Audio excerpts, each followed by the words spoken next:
À l'époque, l'Afrique était une puissance militaire qui faisait trembler.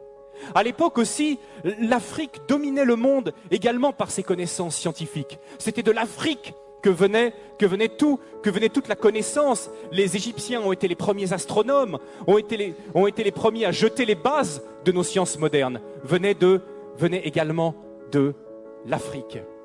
C'était aussi une époque où l'Afrique accueillait les réfugiés.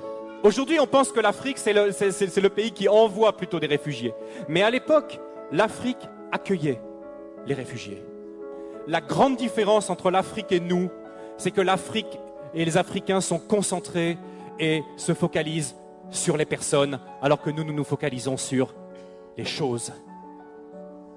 Et le retour, souvent, quand je reviens du Sénégal et que je reviens en Europe, et ma femme a le même sentiment que moi, c'est le matérialisme qu'on retrouve ici, l'attachement passionné aux objets, aux choses. C'est quelque chose qui finit par nous blesser.